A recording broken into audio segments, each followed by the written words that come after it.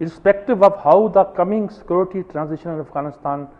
pans out, one country is on surprising course to a major strategic defeat,